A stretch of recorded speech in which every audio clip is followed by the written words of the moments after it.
Assalamualaikum warahmatullahi wabarakatuh. Saya Salsabila Kurata Ayuni, NPM 1917051048 dari kelas A.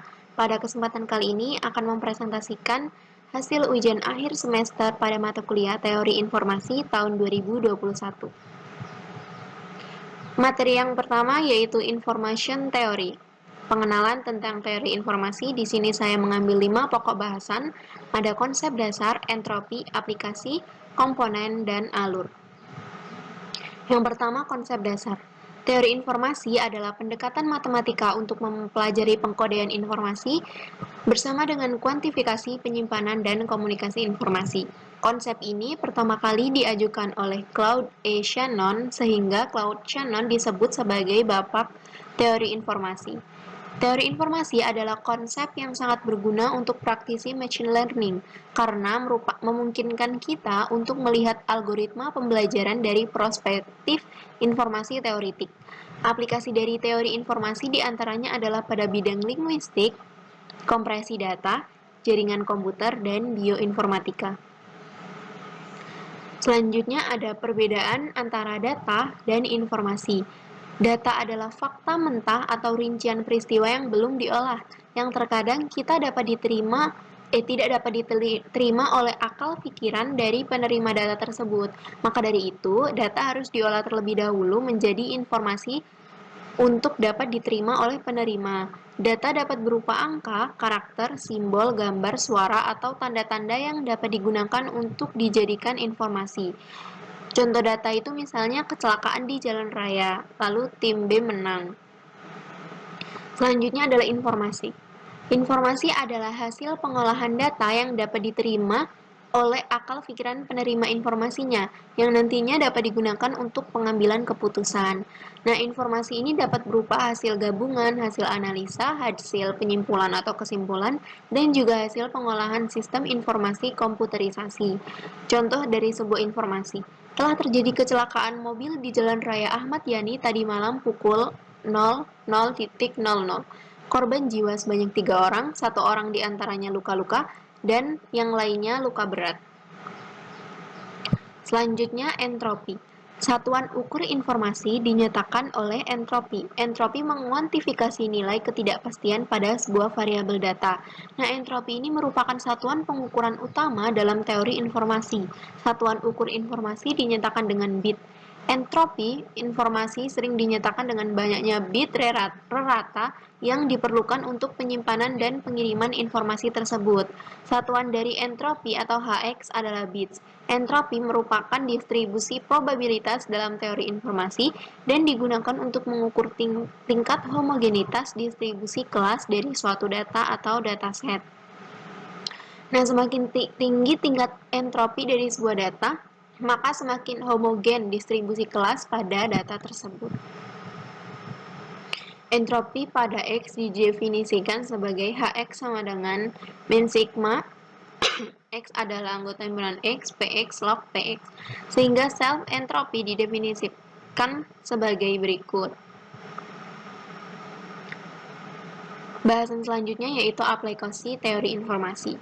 Aplikasi teori informasi merupakan kompresi data tanpa cacat, lossless data compression pada file zip misalnya. Nah, kompresi data atau lossy data compression pada file MP3 misalnya, dan pengkodean kanal channel coding pada saluran DSL, ADSL, dan lain sebagainya. Implementasi dari teori ini berdampak langsung dengan misi ruang angkasa, pemahaman mengenai lubang hitam dalam galaksi, dengan penelitian linguistik dan persepsi manusia, dengan jaringan komputer, jaringan internet, serta jaringan telepon genggam. Selanjutnya komponen. Komponen komunikasi data diantaranya adalah sumber, source, pengiriman, transmitter, sistem transisi, penerima, receiver, dan tujuan, destination. Selanjutnya akan saya jelaskan alur pengiriman data. Yang pertama itu sumber. Nah, sumber itu sumber dari mana data itu berasal. Biasanya itu berbentuk bit digital. Lalu dia melalui transmitter seperti yang sudah dijelaskan pada komponen ini, melalui transmitter atau pengirim, dia diubah menjadi sinyal analog. Nah, ini ya, sinyal analog ini sinyal pengirimnya. Lalu dia melalui media atau sistem transmisi itu, dan kemudian jadi sistem transmisi ini yang menghubungkan. Lalu ada receiver, di sini menghubungkan antara sistem transmisi dan tujuan. Yang tadinya dari sistem transmisi sinyal analog, lalu diterima oleh receiver, dia dijadikan bit digital kembali dan diteruskan ke tujuan atau destination dari pengiriman data ini. Ini misalnya jika contoh model komunikasi data sederhana dari workstation, lalu ke modem, jaringan telepon ini untuk medianya, lalu ke modem lagi, dan ditujukan atau dikirimkan ke sebuah server. Materi selanjutnya yaitu Overview of Information Theory. Ini melanjutkan dari materi yang pertama tadi ya. Di sini ada 5 pokok bahasan, yaitu konsep lanjutan, besaran, sumber, klasifikasi, dan kandungan informasi. Yang pertama, konsep lanjutan. Teori informasi ini menjawab 2 pertanyaan fundamental di dalam teori komunikasi, yaitu berapa besar kompresi data atau kompresi sumber informasi dapat dilakukan? Jawabannya entropi atau H. Lalu ada berapa besar kecepatan transmisi suatu komunikasi? Jawabannya kapasitas kanal atau C. Selanjutnya, besaran dalam teori informasi, di antaranya sumber informasi, kandungan informasi, entropi, joint entropi, conditional entropi, mutual information, yang didefinisikan sebagai fungsi peluang atau distribusi peluang, dan kapasitas kanal. Selanjutnya adalah sumber informasi. Sumber informasi adalah suatu objek yang menghasilkan event di mana keluaran sumber informasi tergantung dari distribusi probability. Nah, dalam praktek, sumber informasi ini dapat dianggap sebagai suatu device yang menghasilkan pesan dan dapat berupa analog atau diskrit. Selanjutnya, kandungan informasi. Suatu DMS atau Discrete Memory List Search itu dapat dinotasikan S, S1, S2, dan sekian sampai SQ dengan masing-masing probability SI sama dengan PI, peluang dari setiap simbol informasi. Dan berlaku sigma ini ya, dan berlaku ini sama dengan 1. Untuk S ini simbol sumber informasi yang discrete memory list, sedangkan yang PI itu yang ini. Nah, selanjutnya ada klasifikasi sumber informasi. Memori, munculnya simbol bergantung pada simbol sebelumnya, sedangkan untuk memoryless munculnya simbol tidak bergantung pada simbol sebelumnya. Sumber informasi diskrit yang memoryless disebut juga discrete memoryless search atau DMS. Selanjutnya materi yang ke-12 yaitu probabilitas, entropi, dan inference. Nah, di sini ada 5 pokok bahasan yang kita akan bahas. Yang pertama ada konsep dasar, contoh, himpunan, bersyarat, dan marginal. Yang pertama konsep dasar. Probabilitas yaitu besarnya kemungkinan suatu kejadian itu terjadi. Misalkan itu PX sama dengan bilangan, di mana PX lebih besar sama dengan 0 dan kurang dari sama dengan 1. PA artinya sama dengan 0, artinya kejadian A tidak mungkin. Lalu jika PB, probabilitas B sama dengan 1, artinya kejadian B pasti terjadi. Di sini ada 2, yaitu forward dan inverse. Forward itu didapat dari substitusi datanya, dan inverse sendiri untuk yang belum diamati. Selanjutnya, kita bahas contoh soal. Misalkan soalnya itu tentukan probabilitas terambilnya kartu bergambar SPED 6 dari kartu bridge yang telah dikocok dengan baik dan dilakukan tanpa melihat kartunya. Nah, kita langsung ke penyelesaiannya. Logikanya, tiap kartu memiliki peluang yang sama untuk terambil.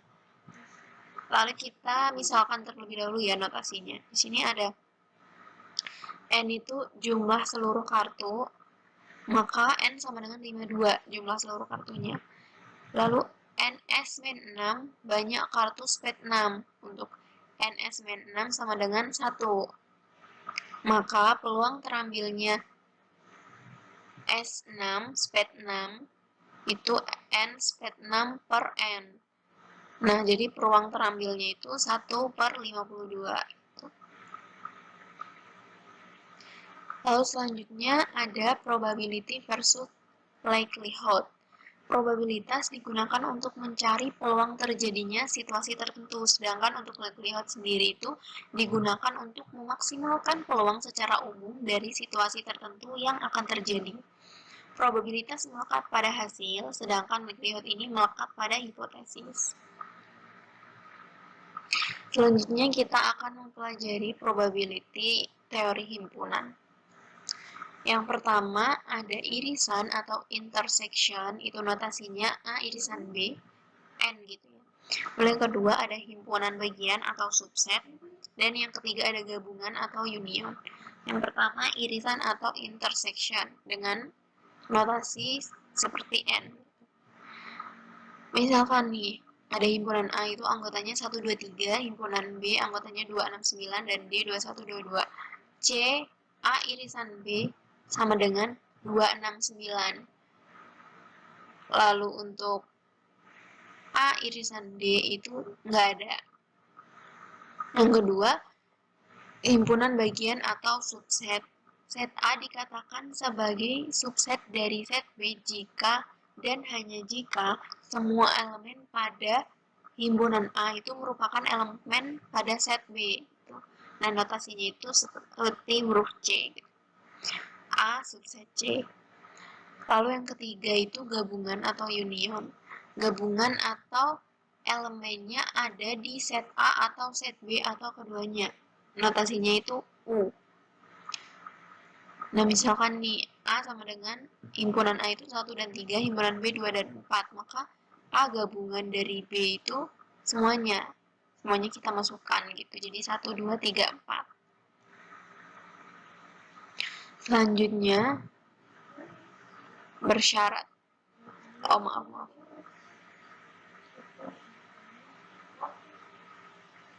Nah, selanjutnya itu probabilitas bersyarat.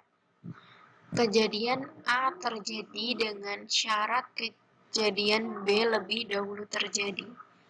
Dikatakan kejadian A bersyarat B dan ditulis A per B. Probabilitas terjadinya A bila kejadian B telah terjadi disebut probabilitas bersyarat atau P probabilitas bersyarat A per B. Rumusnya P A per B sama dengan PA irisan B per probabilitas B, di mana probabilitas B itu lebih dari 0. Nah, yang terakhir itu untuk pokok bahasan terakhir yaitu probabilitas marginal. Untuk definisinya sendiri, jika R merupakan suatu kejadian sedemikian rupa sehingga satu dari kejadian-kejadian yang saling meniadakan S1, S2, dan seterusnya sampai SK harus terjadi bersama atau join dengan salah satu kejadian dari R, maka probabilitas marginal disebut dengan nilai PR adalah, nah ini PR sama dengan sigma K, di mana I sama dengan 1, PR kali SI. Ini ya. Dengan R sama dengan A, SI sama dengan B, atau P SI kali PR SI. Selanjutnya, untuk materi yang ke-13, kita melanjutkan probabilitas entropi dan inference. Nah, pokok bahasanya di sini saya akan menjelaskan tentang entropi, inference, dan metode inference. Yang pertama, entropi sendiri. Entropi konsep acak atau randomness di mana terjadi keadaan yang kemungkinannya tidak pasti. Entropi ini timbul jika prediktabilitas atau kemungkinannya rendah dan informasi yang ada tinggi atau high information. Berbeda dengan redundansi yang dipandang sebagai sarana untuk memperbaiki komunikasi, entropi dipandang sebagai suatu masalah dalam komunikasi, biasanya terkait dengan halayak yang mempunyai tingkat homogenitas tinggi atau spesifik. Selanjutnya, inferensi. Reduksi data timbul bila inferensi ditarik dari seperangkat data dan inferensi tersebut yang dikomunikasikan dalam organisasi atau disebut penyerapan tak tentu. Dari data, pengamatan pendapat, kenyataan, bisa kita lakukan pengolahan inferensi, sehingga menghasilkan inferensi statistik atau keputusan. Jadi berawal dari data, atau pengamatan pendapat, atau kenyataan, nah itu dilakukan pengolahan inferensi sehingga nantinya menghasilkan inferensi statistik atau pengambilan keputusan.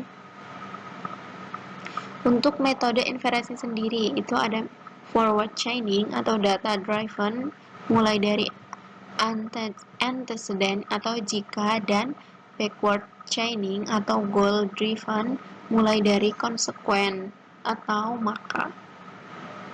Materi selanjutnya yaitu kriptografi, materi yang ke-14. Di sini ada 5 pokok bahasan yang akan saya bahas, yaitu konsep dasar, komponen, teknik, contoh, dan algoritma dari kriptografi itu sendiri. Yang pertama, konsep dasar. Kriptografi adalah proses mengubah pesan sedemikian rupa sehingga maknanya disembunyikan dari musuh atau lawan yang mungkin menangkapnya. Nah, kriptografi adalah ilmu penulisan rahasia yang membawa banyak teknik untuk melindungi informasi yang hadir dalam format yang tidak dapat dibaca. Dengan menggunakan sistem kriptografi, pengirim pertama dapat mengenkripsi pesan dan kemudian meneruskannya melalui jaringan. Nah, penerima di sisi lainnya itu dapat mendeskripsi pesan dan mengembalikan ke pesan semula, konten aslinya. Selanjutnya ada komponen dari kriptografi itu sendiri. Ini ada key. Ini ya penjelasannya ada di sini. Key, lalu cipher. Ini melewati enkripsi. Cipher ini ada dari plain text ke cipher text. Untuk cipher ini nanti jadi dari cipher ke plain text, lalu dia melewati deskripsi menjadi pesan yang semula kuncinya. Nah, kita lihat di sini ya.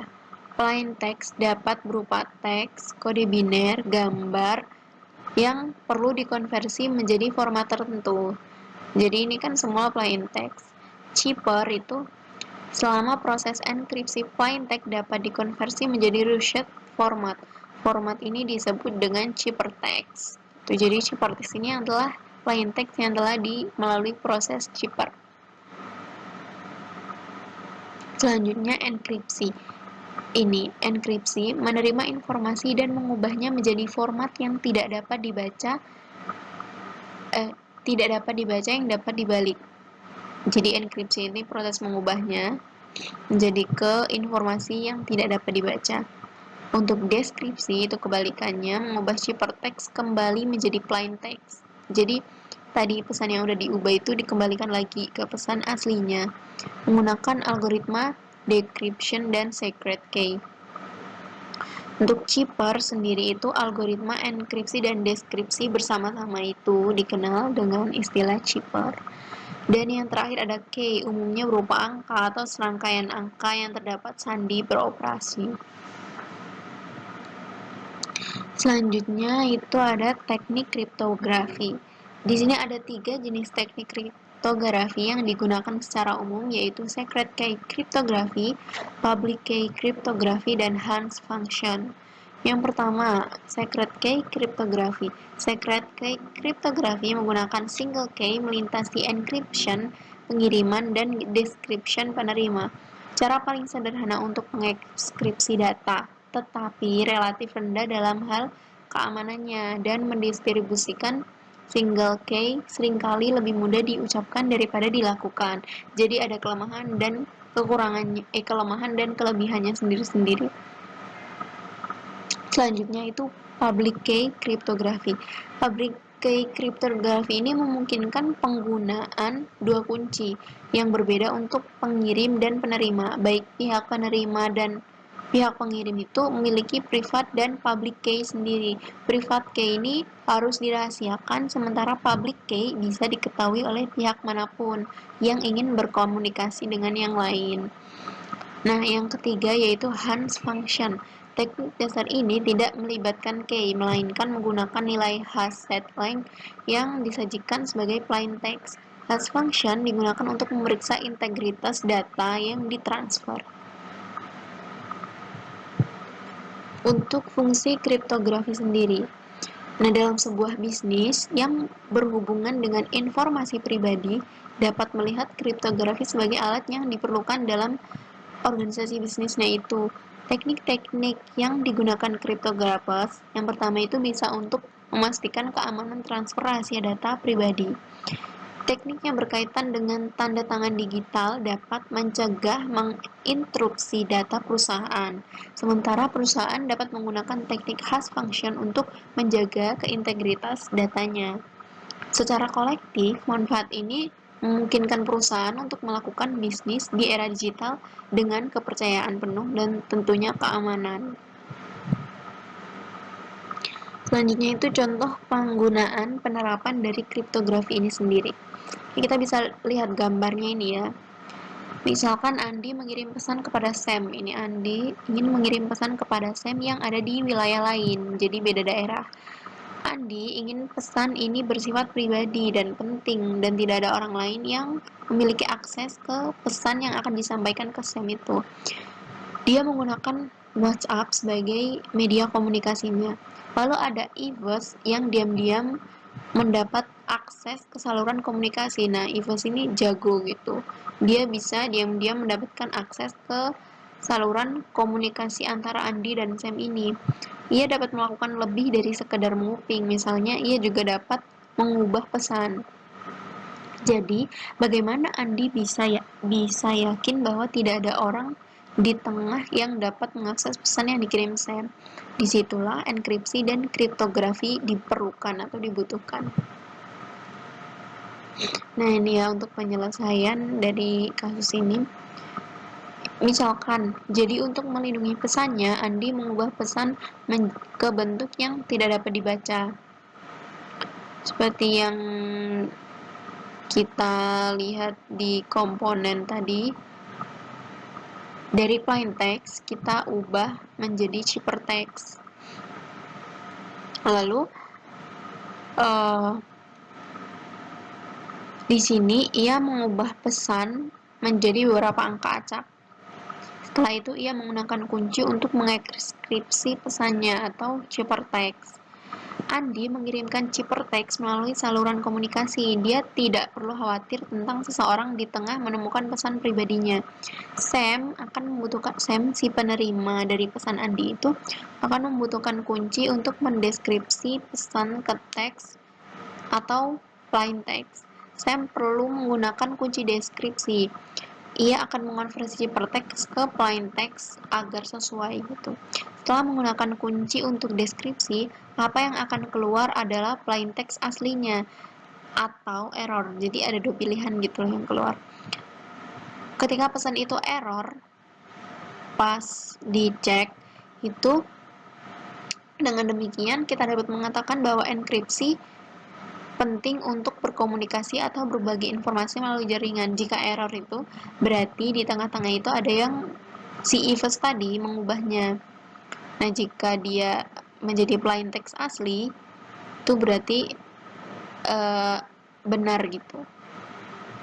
Jadi di sini kita bisa ketahui bahwa encryption atau kriptografi ini sangat penting untuk menjaga kerahasiaan dan keamanan komunikasi atau informasi jika kita mengirimnya melalui jaringan atau dalam jaringan. Selanjutnya adalah algoritma kriptografi klasik. Yang pertama ada cipher substitusi atau substitution cipher. Cipher substitusi itu contohnya Kaisar cipher. Tiap huruf alfabet digeser 3 huruf ke kanan. Misalkan I-nya itu A sampai T ya ini. Lalu C-nya itu dari D sampai W. Contoh plain text-nya itu asasi. Ini kan asasi. Ciphertext-nya kita bisa lihat A itu D, lalu S. S itu V, lalu A lagi D. Jadi kan DVD. S. S itu V dan I itu L sama dengan L gitu. Jadi dari plain text asasi itu bisa diubah ke ciphertext DVD VL menggunakan substitusi. Dan yang kedua itu ada cipher transposisi atau transposition cipher. Algoritma selanjutnya, ciphertext dikelompokkan ke dalam kelompok n huruf. Misalnya kelompok 4 huruf, n-nya itu 4 misalnya. Semula itu DV, DVL, DVW, bla bla, nah ini ya. Lalu karena ini dikelompokkan 4 huruf, maka menjadi DZDV, lalu spasi, LDVW, spasi, HULA. Atau ada juga itu membuang semua spasi, jadi ini digabungkan gitu, yang aslinya ini 44 jadi digabungkan. Tujuannya adalah agar kriptanalisis itu menjadi lebih sulit. Misalkan A sama dengan 0, B sama dengan 1, C sama dengan, dan seterusnya sampai Z sama dengan 25. Maka Kaisar Cipher dirumuskan secara matematiknya itu enkripsi atau C-nya sama dengan enskripsi Pi sama dengan Pi plus 3 mod 26, dan deskripsi Pi sama dengan D deskripsi C sama dengan C min 3 mod 26, dengan keterangan Pi itu karakter plain text ke I dan CI itu karakter ciphertext ke I. Nah, untuk kelemahan dari Kaisar Cipher ini sendiri mudah dipecahkan dengan exhaustive key search karena jumlah kuncinya itu sangat sedikit. Kan hanya ada 26 kunci ya, karena dia menggunakan Kaisar Cipher ini. Algoritma selanjutnya yaitu algoritma RSA. Ditemukan tahun 1977 oleh Rivers. Kelebihan algoritma RSA ini, kekuatan algoritma RSA terletak pada tingkat kesulitan dalam memfaktorkan bilangan menjadi faktor-faktor prima, yang dalam hal ini n sama dengan A kali B. Belum ditentukan algoritma yang efektif. Dan yang kedua itu tadi ya kelebihan. Untuk kelemahannya sendiri itu, RSA lebih lambat daripada algoritma kriptografi kunci simetri. Selanjutnya, pesan dan kunci rahasia dikirim secara bersamaan untuk kelemahannya. Dan yang ketiga, penerima mendeskripsi kunci simetri dengan kunci privatnya, lalu mendeskripsi pesan dengan kunci simetri tersebut. Demikianlah penjelasan dari saya tentang UAS teori informasi ini. Apabila ada salah kata, saya mohon maaf. Kepada Allah saya mohon ampun. Wassalamualaikum warahmatullahi wabarakatuh.